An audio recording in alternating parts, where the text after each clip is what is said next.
Sa simple pagtulong mo, mayroong buhay na naisasalba, mayroong pamilyang umaangat. The Senate is now constituted. At ito ang mismong Chinese Coast Guard na napakinggan ni PBBM. 6 na milyong balotang gagamitin sa A to Z. Kumpleto tayo.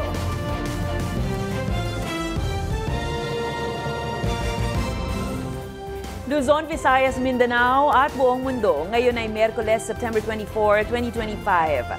Ako, si Barbie Mulak at ito ang balitang A to Z. Ikatlong bagyo sa loob lang ng isang linggo. Bagyong Opong lalong lumakas at ganap ng severe tropical storm. Malacanang, pabor na isauli muna ng mga sangkot ang nakaw na pera sa flood control bago isailalim sa Witness Protection Program. Isa pang umano'y maanumalyang government project. Pumping station sa Sunog Apog sa Tondo, Maynila, hindi na nga gumana. Nakalala pa umano sa baha. Mga eroplano at helicopter ni Congressman Zaldico aabot umano sa halos 5 bilyong piso ayon sa DPWH. Sa ibayong balita, convoy ni French President Macron naharang ng motorcade ni US President Trump. Macron naglakad ng kalahating oras. At sa showbiz, standing ovation para kay Jessica Sanchez sa finals ng America's Got Talent.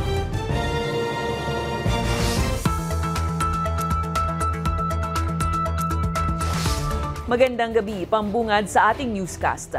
Lumakas pa sa isang severe tropical storm ang bagyong Opong habang nasa Philippine Sea pa rin ito. Huling namataan, ang sentro ng bagyo may layong 670 kilometers silangan ng Surigao City. Itinaas na ang signal number 2 sa Northern Samar at ilang bahagi ng Eastern Samar. Signal number 1 naman ang Catanduanes, Camarines Sur, Albay, Sorsogon, Masbate, Samar, Biliran at Northern Leyte kabilang ang Tacloban City. Inaasahang aabot sa typhoon category ang Opong at posibleng tumaas pa sa signal number 4 bago ito maglandfall sa Bicol Region sa Biyernes. Inaasahang tatawid ito sa Southern Luzon at lalabas ng Philippine Area of Responsibility pagsapit ng Sabado. Pinalalakas naman ng Opong ang habagat kasama ang nakaraang bagyong Nando, kaya asahan na ang patuloy na malalakas na hangin at pag-uulan sa Metro Manila, Luzon, Visayas at Mindanao. May babala rin ng storm surge sa karagatan, kaya paalala ng Pag-asa maging handa habang paparating ang bagyong Opong. Ingat po mga ka-A to Z. Pinangunahan ni Pangulong Ferdinand Marcos Jr. ngayong Miyerkules ang situation briefing para sa epekto ng magkakasunod na bagyo at habagat sa Pilipinas. Dumating ang Pangulo sa NTR-RMC Operations Center sa Camp Aguinaldo, Quezon City, kasama ang ilang opisyal para pag-aralan ang epekto ng bagyong Nando at maglatag ng plano at kahandaan sa paparating na bagyong Opong na nagpapalakas din ng habagat sa bansa. Kumpiyansa naman ang Pangulo sa disaster readiness ng pamahalaan habang patuloy pa rin tututukan ang sitwasyon.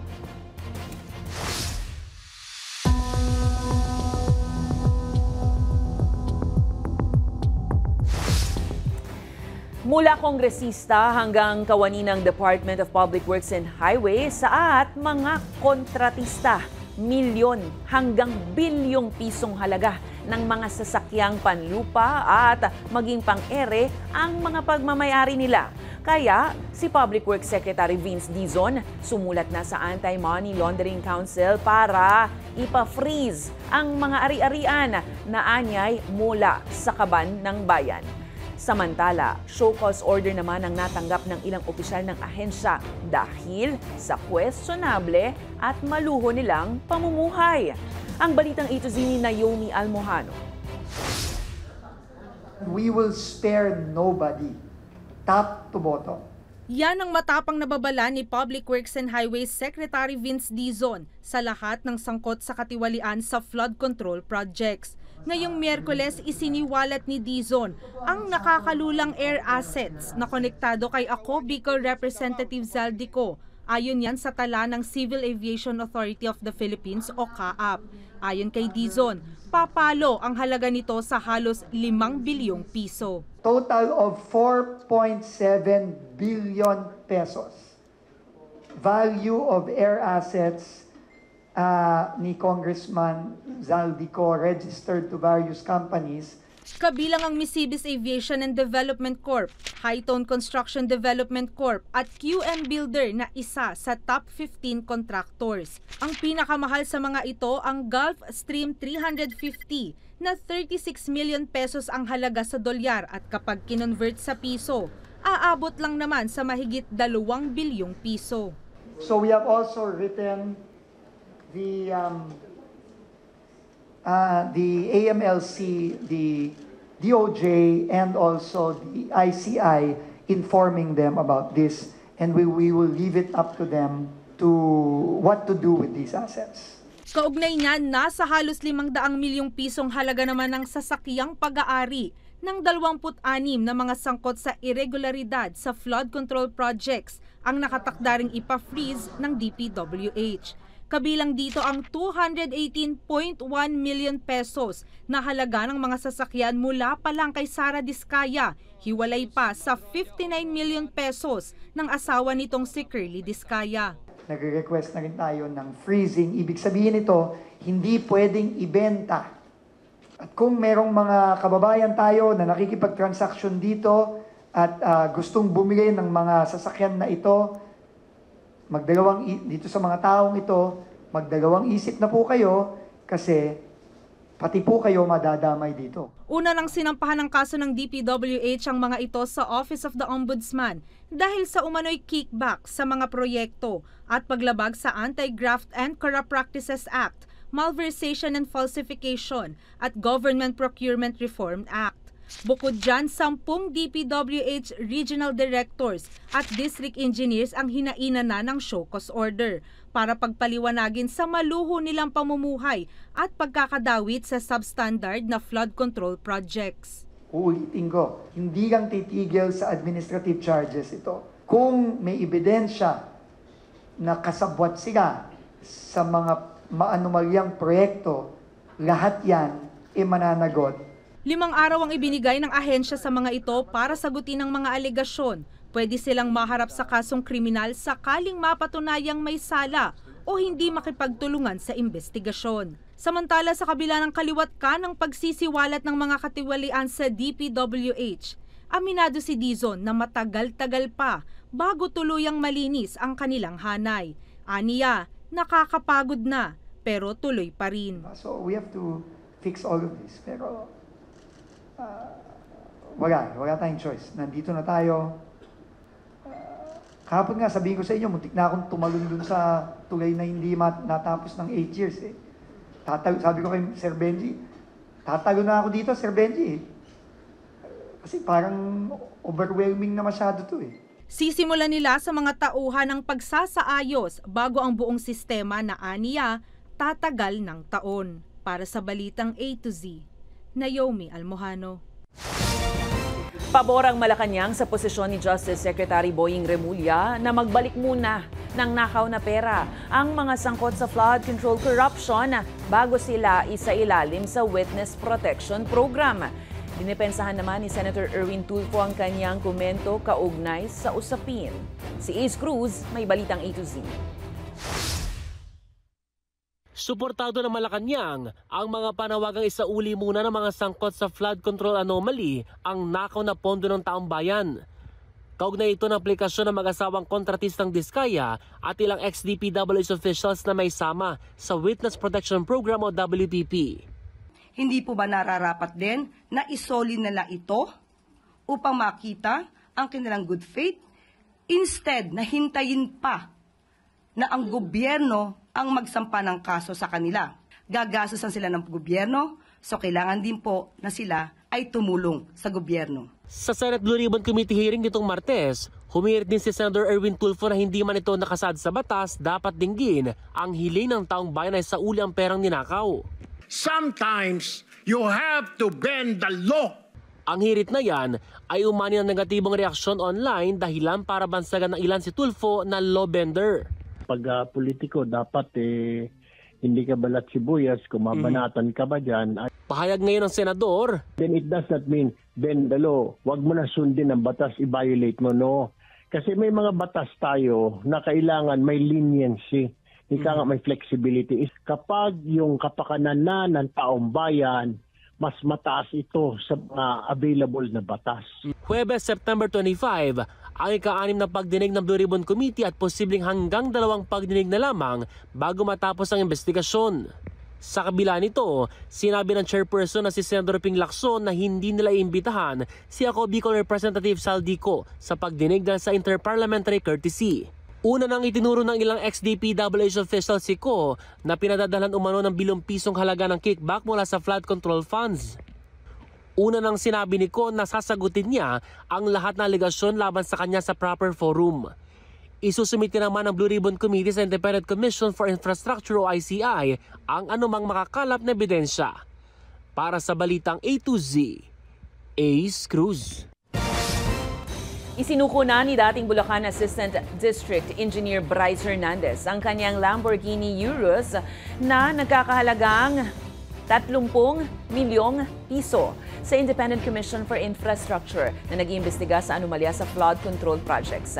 Nauna na niyang isinurrender ang kanyang GMC Denali na nagkakahalaga naman ng 12 million pesos. Si Hernandez ang nagbunyag ng mga mambabatas na tumanggap umano ng bultuhang kickbacks sa flood control projects. Ayon naman kay ICI Special Advisor at Baguio City Mayor Benjamin Magalong, nasa kustodiya na ng komisyon ang mga sasakyan at dadaan ito sa tamang disposisyon ayon sa batas.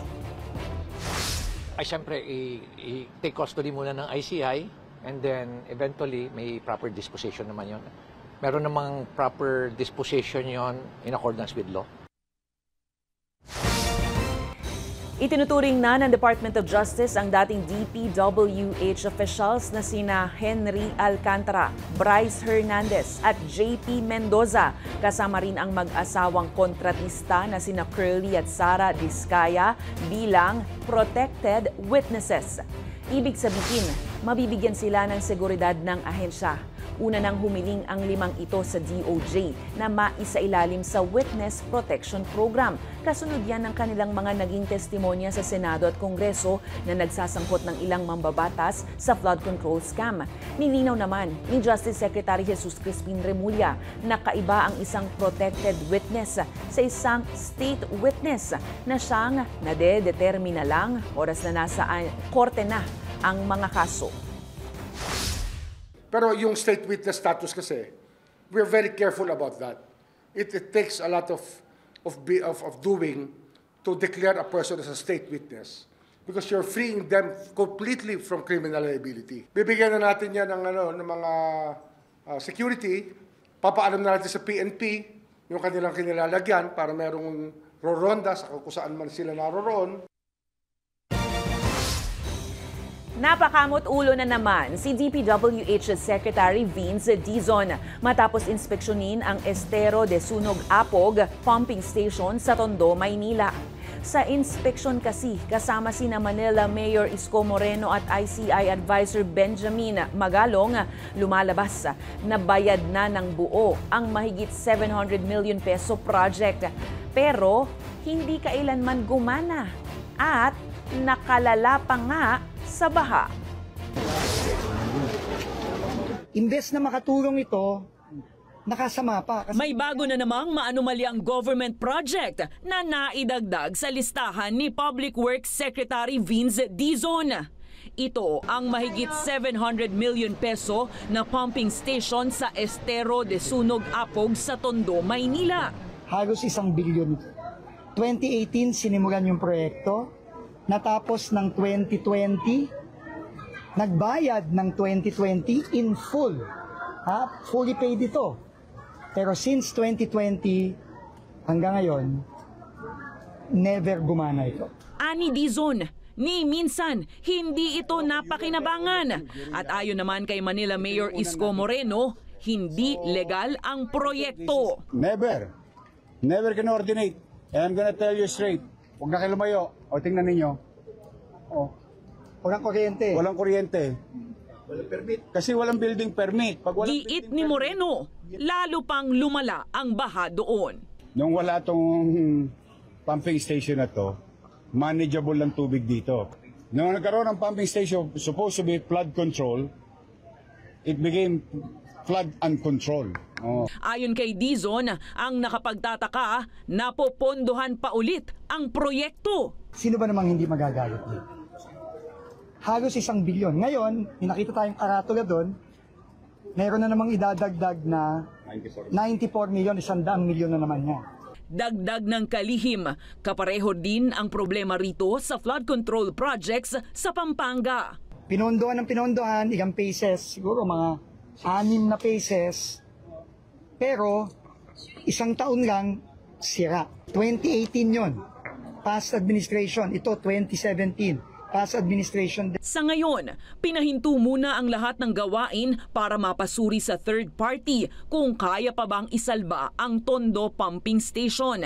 Ipapasa naman ang lahat ng nakalap na ebidensya sa Independent Commission on Infrastructure.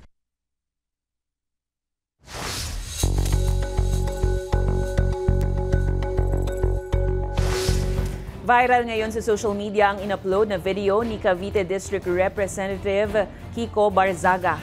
Matapos tila hamunin niya si Ilocos Norte Representative Sandro Marcos patungkol sa kaso ng kanyang tiyuhin na si dating Speaker Martin Romualdez. Sa 30-second video na ipinost ni Barzaga, makikitang nagkasalubong sila ng presidential son sa plenaryo ng Kongreso. Naging maayos pa ang kanilang batian pero nang tanungin ni Barzaga ang issue kay Romualdez, dito na umiwas si Marcos at hindi sumagot. Agad namang pumagit na si Iloilo Representative Janet Garin na pilit hinihila pababa ang phone ni Barzaga para pigilan ang pagkuha ng video at sitahin ito. Matatandaang nangyari ang insidente ilang araw matapos magbitiw si Romualdez sa pwesto dahil sa alleged budget insertions at anomalya sa flood control projects. Binusisi ni Senator Erwin Tulfo ang umano'y pagbabalik ng pork barrel system. Sa pagdinig ng Senado, inilantad ni dating DPWH Secretary Manuel Bonoan na nakakapag-request na ang mga mambabatas ng pondo para sa mga proyekto sa National Expenditure Program bago pa ito isumite sa Kongreso. Giit ni Tulfo, ebidensya ito na may mga budget insertions talaga na nangyayari, hindi lamang sa Bicameral Conference Committee, kundi mismong sa National Expenditure Program pa lang. Paalala naman ng Senador, idineklarang unconstitutional ng Korte Suprema ang pork barrel o PDAF noong 2013 matapos nga sumabog ang pork barrel scam. Ang nakapagtataka, usually ang insertion happens pag doon sa BICAM na, yung bicameral conference between Congress and Senate. Doon na sila maglalagay na ito ang kailangan ng district ko, ito ang kailangan. Pero what is really glaring now, sa NEP pa lang, Net Expenditure Program, naka-insert na doon, nakatago na doon sa NEP. That is the question.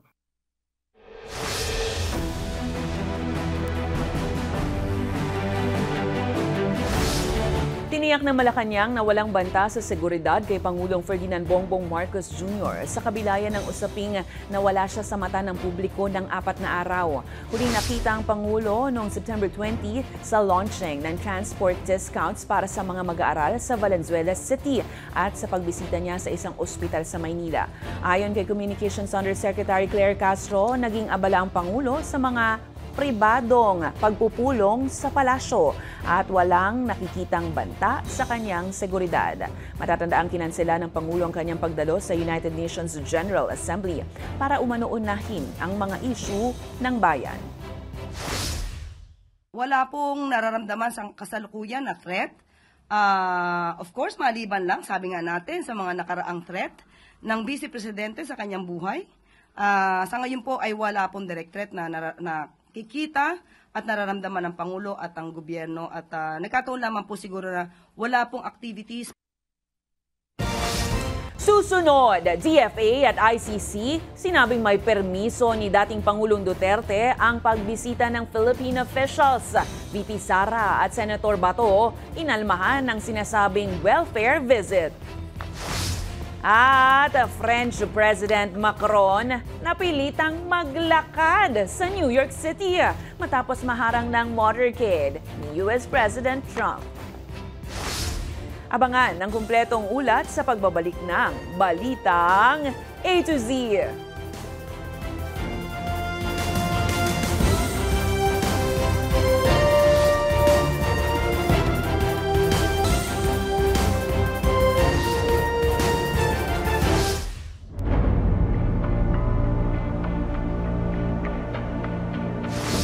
Sinabi ng Manila Police District na maaaring makasuhan bilang kriminal ang mga edad 15 hanggang 17 na inaresto sa riot nitong linggo.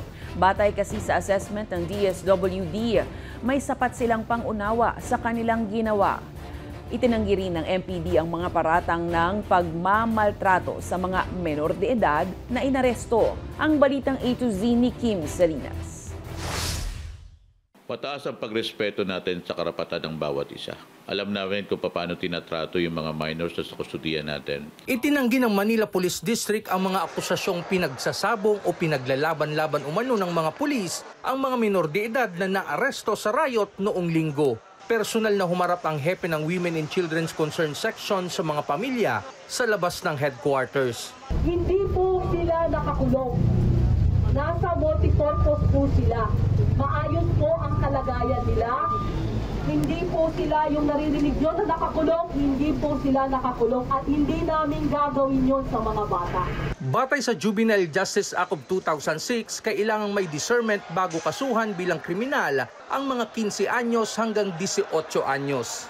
Ayon sa MPD, batay sa assessment ng Department of Social Welfare and Development, ay makakasuhan ng nasa 60 minor de edad sa kanilang kustodiya. Ito yung may edad na 15 hanggang 17 taong gulang.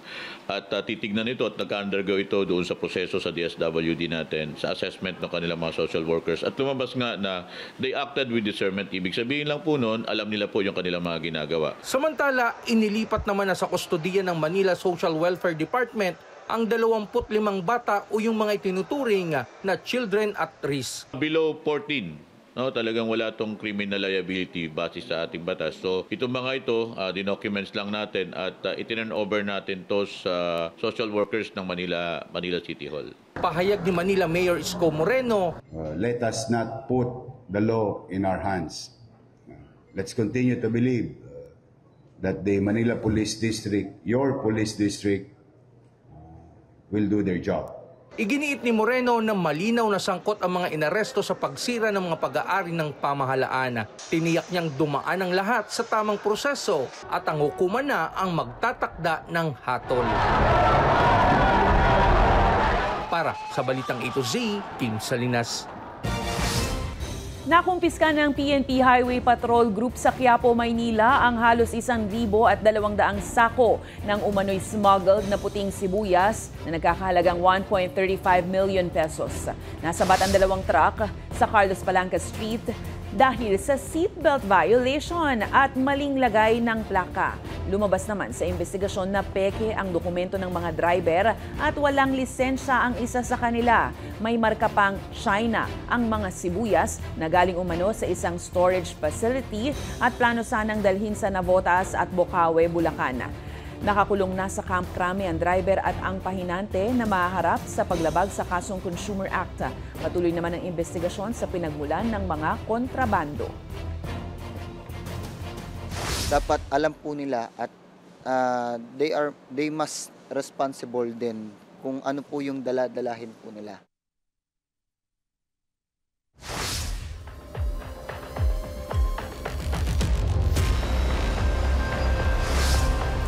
May consent mula mismo kay former President Rodrigo Duterte ang pagbisita sa kanya ng government officials sa ICC Detention Center ayon sa magkahiwalay na pahayag ng Department of Foreign Affairs at ng International Criminal Court. Nilinaw ng DFA na ang pagbisita kay former President Duterte ay bahagi ng trabaho ng mga opisyal ng Embahada ng Pilipinas sa The Hague. Habang sinabi naman ni ICC spokesperson Fadi El Abdallah na anumang pagbisita ay striktong isinasagawa ng may pahintulot o di kaya ay request ng isang taong nasa detention. Una nang nagalit si Vice President Sara Duterte nang mabalitaang nakaabot sa Malacanang ang report ng embassy sa The Hague ukol saan niya ay welfare check sa kanyang ama. Sa harap nito napaiyak ang kaalyado ng mga Duterte na si Senator Ronald Bato de la Rosa. Ayon kay de la Rosa, kung tunay na nais ng pamahalaan ang mabuting kapakanan ni Duterte, dapat pagbigyan ng kanilang hiling na interim release. Mr. President, sa kasalukuyan, si President Duterte raw ay may deteriorating cognitive condition na ayon sa kanyang legal team. Hindi na raw po fit to stand trial at butot balat na lang daw. The fact that he may not have long, I hope with all my heart that he leaves this world not in the presence of officials who visit him on the pretext of a pseudo welfare check, but instead in the company of the people he loves. Samantala, iginiit naman ni ICC-accredited lawyer Gilbert Andres na may sapat na lakas si dating Pangulong Rodrigo Duterte para harapin ang kaso nito sa International Criminal Court. Ayon kay Andres, mayroong public interview si Vice President Sara Duterte at sinabing kakakausap lang nila ng kanyang ama patungkol sa mga isyong politika sa Pilipinas, partikular na ang anomalya sa flood control. Napag-usapan din niya ang tungkol sa love life.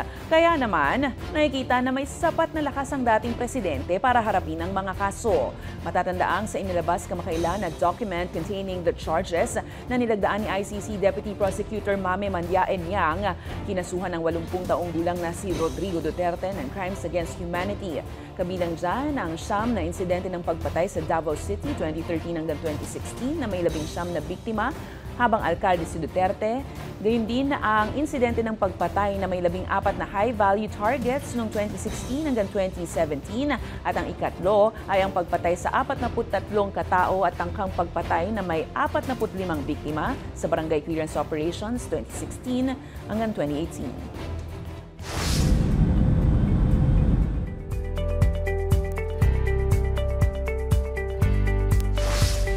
Inanunsyo ni US President Donald Trump ang pagbabago ng kanyang posisyon sa sigalot sa pagitan ng Ukraine at Russia. Matapos ang kanyang pulong kay Ukrainian President Volodymyr Zelensky sa sidelines ng United Nations General Assembly sa New York City, inanunsyo ni Trump sa social media na kaya ng Ukraine na mabawi ang lahat ng teritoryo nito mula Russia basta't susuportahan ito ng European Union at NATO. Matagal nang hinihimok ni Zelensky si Trump na puwersahin si Russian President Vladimir Putin na hinto ang pakikipagdigma nito. Kakaibang insidente naman para kay French President Emmanuel Macron matapos ang kanyang talumpati sa United Nations sa New York. Papunta na ang convoy ni Macron sa French consulate nang mahinto ang kanyang sasakyan. Isinara kasi ang kalsada dahil sa inaabangang motorcade ni US President Donald Trump. Bumaba pa ng kotse si Macron para kausapin ng traffic enforcer, saka tinawagan si Trump via cellphone. Hindi pa rin pinayagang makadaan ang kotse ni Macron kaya napilitan siyang maglakad ng kalahating oras papunta sa konsulado. I'm sorry, President, I'm really sorry. It's just that everything's frozen right now. There's a motorcade coming right. That's why. Oh, sorry. If you don't see it, let me pause. I negotiate with you. How are you? Guess what? I'm waiting in the street because everything is frozen for you. Sa aming pagbabalik, Jessica Sanchez nakatanggap ng standing ovation mula sa 4 na judges ng America's Got Talent sa final round nito. Manatiling nakatutok, kayo ay nanonood ng Balitang A to Z.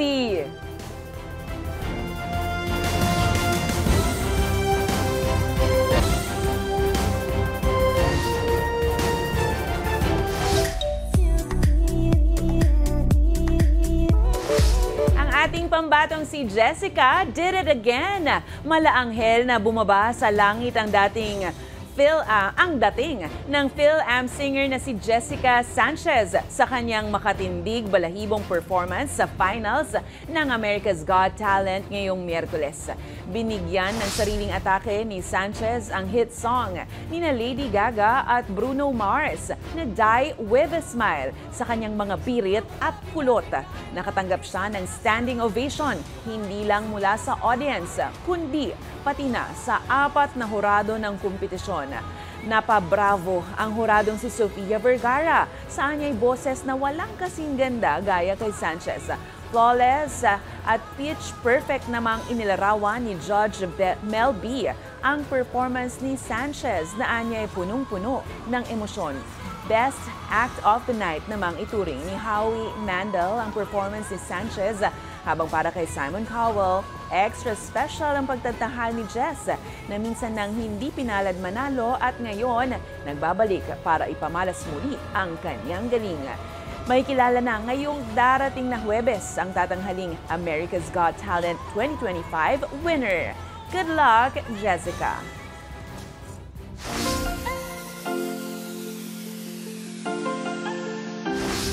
Madalas, kapag nagsama-sama ang barkada, lalo kung nasa bahay lang, pihadong movie marathon na yan. Pero ingat din sa pagpili ng papanoorin dahil baka humiwalay ang kaluluwa mo sa susunod na eksena.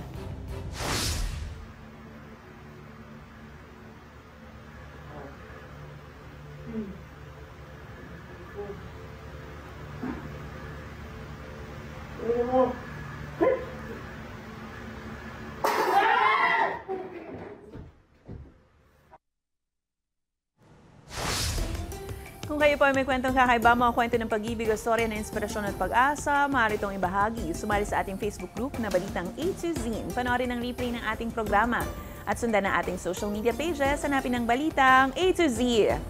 Ang ating pabawang quote of the night ngayong Miyerkules ay mula sa writer na si Jim Wallace.